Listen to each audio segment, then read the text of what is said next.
In today's video, we're going to look at how to assess the current reality of your board's financial literacy. This series aims to equip you with knowledge and tools to improve your financial governance and your decision-making capability of the board members in your organization.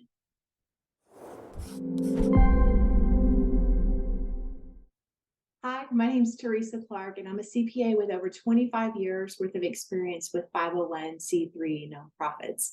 I've served as the CFO in a nonprofit organization, and I've also served as an external auditor. So I have both experience inside and outside. And that 25 years worth of experience has brought me to this place of really realizing how much value I can bring to so many nonprofits. And so my passion is to help leverage the wisdom that I've had to serve nonprofits in my consulting capacity so they can answer their unique financial questions and be ready to serve the missions they're called to be a part of. You can learn more about me and access my resources at my website, terisaclark.com. Okay, so we want to start with identifying and assessing what reality is. Might be hard for you to think about what kinds of questions really identify that. And then also the logistics. How do I even go about that? Do I hand out papers at the board meeting? Do we have an open conversation? Do we do a survey? All of those are valid tools and techniques. So really want to encourage you, based on what you sense, the openness and maybe even just practically the amount of time that you have at a board meeting to do this to be, then you may want to choose one of those methods. You might choose an open discussion, which is just to simply read these questions and take turns around the room answering them.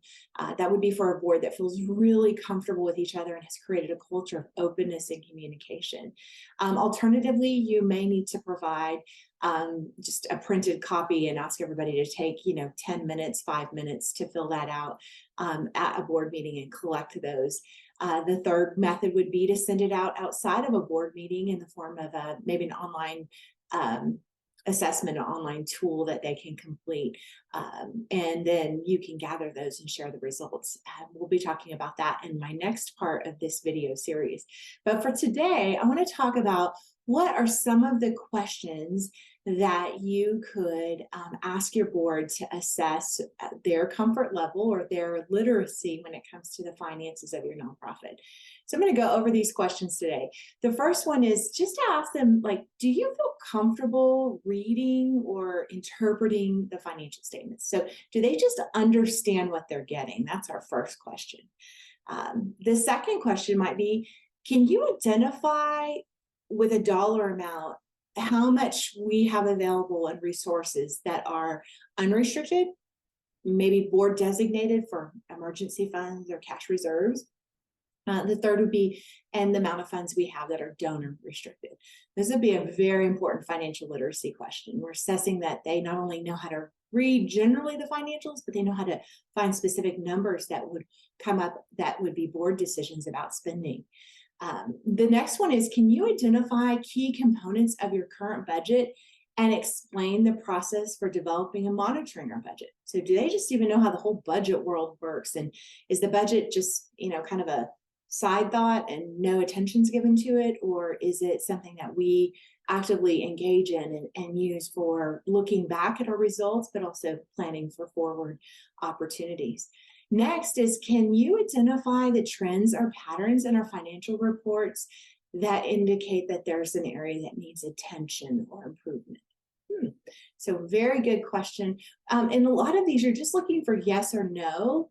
If you have a board that is, if you're doing this in person, by all means, you could go into more of a discussion where they could share some of those things.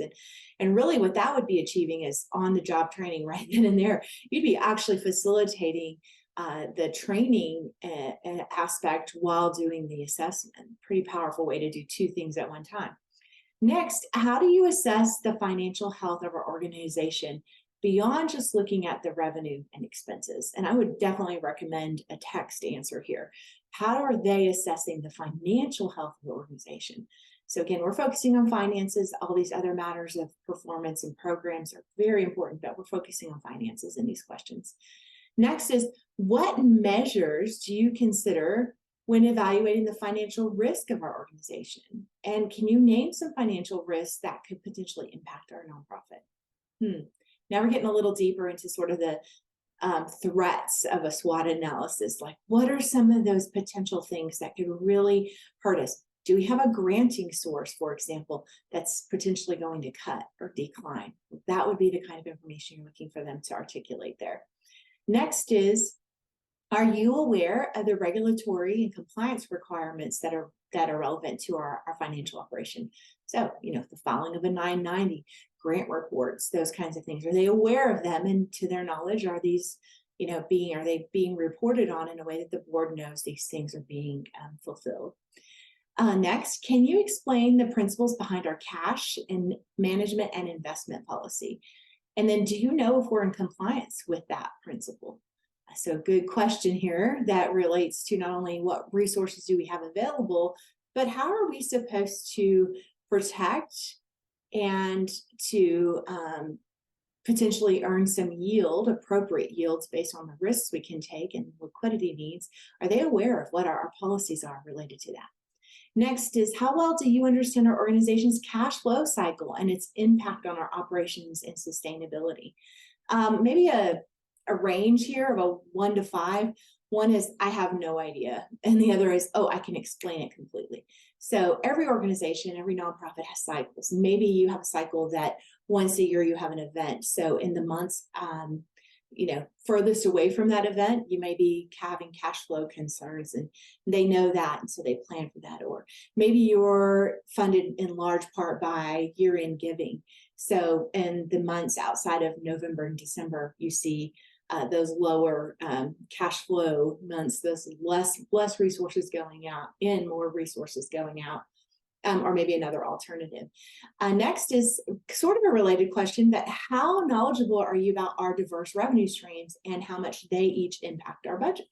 So maybe what we just talked about is true, but it's true for 50% of your revenue, and the other 50% comes from fee-for-service grants, and those are very solid. They just lag 2 months in collection. So they are revenues that are consistently being received every month and billed every month, but they're always 2 months in arrears. So something like that. That's, again, we're looking for a range. Do they understand it? Do they have no idea? Next would be a question about just comfort level in the boardroom. How comfortable are you participating and contributing to financial discussions during the board meetings? Again, a range here would be great. I prefer to listen to, I feel really comfortable. I ask any question I think of, and I contribute every bit of information that I have or opinions that I feel are valid at the board meeting.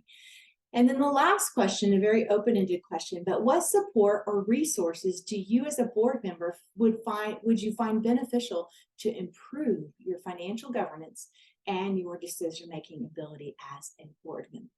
All right, well, I hope that this series of questions helped you to get an idea of the types of things you can be asking your board to assess their financial literacy. For convenience, I'm going to go ahead and make these questions available. You can click the link wherever you're watching this video, or you can visit my website, terisaclark.com, and under services, you'll find this assessment. All right, well, we're going to continue. In our next video, we'll be talking about how to use the results of the information that you gained through your assessment.